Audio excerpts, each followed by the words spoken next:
السلام علیکم۔ آج کی اس ویڈیو میں بات کروں گی نماز کے بارے میں۔ سب سے خاص بات میں آپ کو بتاؤں گی اس کی کیا فضیلت ہے، نماز ہماری زندگی میں اور آخرت کے لیے کتنی ضروری ہے، نماز کی کیا اہمیت ہے، کیا فضیلت ہے، اور ہم نماز کے ذریعے اللہ کو کیسے راضی کر سکتے ہیں۔ بس آپ ویڈیو کو پورا دیکھو۔ تو نماز کیا ہے یہ تو آپ لوگوں کو پتہ ہی ہوگا کہ ہمارے نبی صلی اللہ علیہ وسلم نے فرمایا کہ ہمارے اور کافروں کے بیچ فرق نماز ہے، جس نے نماز چھوڑ دی اس نے کفر کیا۔ تو نماز اللہ سے ڈائریکٹ بات کرنے کا ایک بہترین ذریعہ ہے۔ مطلب کہ جب ہم قرآن پڑھتے ہیں تو اللہ ہم سے بات کرتا ہے، مگر جب ہم نماز پڑھتے ہیں تو ہم اللہ سے بات کرتے ہیں، اللہ سے دعا کرتے ہیں۔ تو آپ اس بات سے اندازہ لگا لیجئے کہ نماز مومن کے لیے ادا کرنا کتنا ضروری ہے۔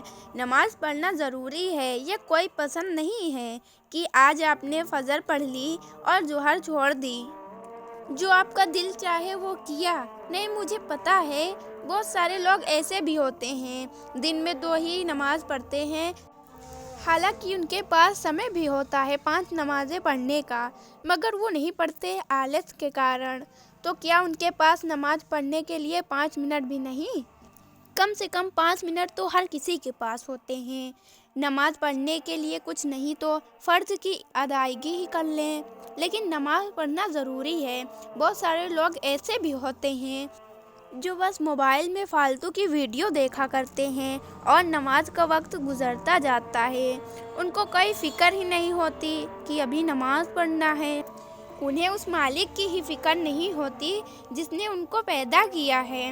یقین مانیے، نماز انسان کو برائی سے روکتی ہے۔ نماز پڑھنے سے انسان غلط کو غلط سمجھتا ہے اور صحیح کو صحیح سمجھتا ہے، یعنی کہ انسان حق کو پہچاننے لگتا ہے کہ کیا غلط ہے اور کیا صحیح۔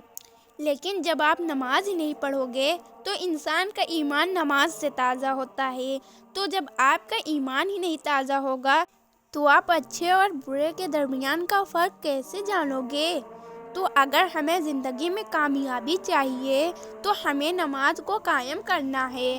اگر ہم چاہتے ہیں کہ اللہ ہم سے محبت کرے تو سب سے پہلے ہمیں اللہ کے آگے ہاتھ پھیلانے کے لیے، دوستی کا ہاتھ ملانے کے لیے نماز کی پابندی کرنی ہوگی، اپنی نمازوں کی حفاظت کرنی ہوگی، اپنی نمازوں کو وقت دینا ہوگا۔ لیکن ہاں، آپ دوستی محبت سب سے کریے، لیکن اچھی دوستی ان سے کریے جو آپ کے آخرت کو سنوارنے کی کوشش کریں۔